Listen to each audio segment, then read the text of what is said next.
Hello everyone, colleagues. I'm Christoph. I'm the head of unit of the NUT Commission. And my name is Dorota. I'm the committee's expert in the field of cross-border healthcare. We are both not in Brussels today, but we still wanted to tell you all about the upcoming consultation on cross-border healthcare. And just to tell you that we're very happy that you're working on it, and we're quite excited to be part of this pilot project together with you. So, Dorota, can you maybe explain what is cross-border healthcare in 10 words? I think I can do it in 7. It's about getting medical help abroad.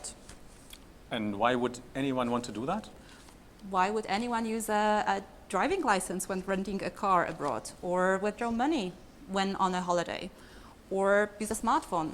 It's just one of these opportunities that we have thanks to the European Union. It's about being able to buy products or services we need or like wherever we want.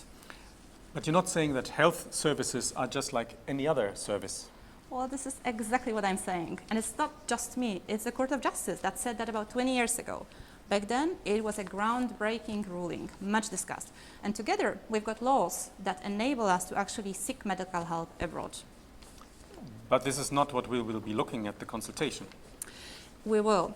But there are probably two types of services that two types of situations where you can access this kind of services. One is a typical holiday scenario. You know, you go somewhere and then suddenly your kid had a bad fall, or you break your teeth or have an allergic reaction and you have to go to hospital. And then you usually just wave your European health insurance card and you're treated just like any other local resident in a waiting room. But this is not what we're looking at. We're looking at cases where patients actually choose to go abroad to access services because it's cheaper, because it's quicker, because it's better quality, or it's simply more convenient. And every year, about 200 European citizens already access these opportunities. 200,000? 200,000, yes. That sounds a lot. You have to put it in a perspective. There are, in the same time, about 2 million people waiving this card every year. So that's about 10% only. And if you look at the cost of these operations, of these interventions, it's only about 4 pro-mile of combined EU health budgets. So it's definitely not overused, and it's not that expensive for either regional or national health systems. And how would it be more convenient for people to move abroad for treatment? Do you have examples? Of course. I mean, imagine you're living in eastern part of Belgium, and your kid happens to develop a depression. There are no psychiatric pediatric services in Ostbelgien. So your choices would be, you could either go to Flanders or to Wallonia and access the services, but they would be in Dutch or in French. Or you can just go around the corner and have them in Aachen. It's simply just more convenient, common sense. Yeah. Okay, but that's a very specific example, and they speak the same language. That's true. People in border regions tend to be bilingual more often than in other regions. But actually, health providers also adapt to that. Let me use the example of Poland and Czech Republic. In Poland, the mean wait time for cataract removal, it's an eye operation, the most common cause of blindness. It's about 1 year. I mean, you can go actually blind if you wait that long. So Czech eye surgeries adapted to that, and they started training doctors in Polish and employ Polish-speaking assistants, making it easier for patients to access these services. And some of them even provide buses from border towns. Okay, but what about regions without an external border? I agree. They may have little less of these everyday flows, but they still can attract patients because of the quality of the service. Hungary is an excellent example. They have one of the best dental care services in Europe, and people often choose to fly to Hungary just to have their teeth whitened or their dentures fixed or maybe a crown set.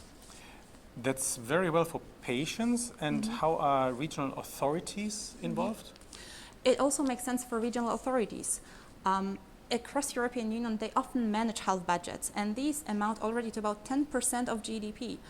There are tough decisions to be made and savings. So having this cost efficiency and possibility to use, let's say, shared infrastructure, it simply makes sense. That's, for instance, what Catalonia does with Occitanie in this border region of Pyrenees in the hospital in Sardinia. Okay, this is then rather convincing. Why is it not more widespread? Well, this is exactly what we want to find out. there is lack of awareness for starters. I mean, only about 20% of Europeans heard about these possibilities. Then there are some language barriers, administrative procedures, legal obstacles, but we want to hear all that from you. We want to have your real life examples, be it good or bad, and we simply want to know what works and what doesn't. Great. And what are the next steps? We're going to develop over the summer a questionnaire for you, consulting European Commission and World Health Organization. We will then share it with you, and with your comments and feedback, we will send it to translation. You're going to receive that survey by mid-October. And then by the end of November, we will be looking forward to your answers. On this basis, we will we will write a technical report, which will then feed into a more political report that the Committee of the Regions will then take up to the Brussels decision makers. Great, thank you so much. Thank you everyone in the room for listening to us, and looking forward to seeing you when we do the consultation with you. And please don't forget that you can always send us an email or call us if you have questions, doubts, or simply want to have a chat about cross-border healthcare. Thank you. Thanks.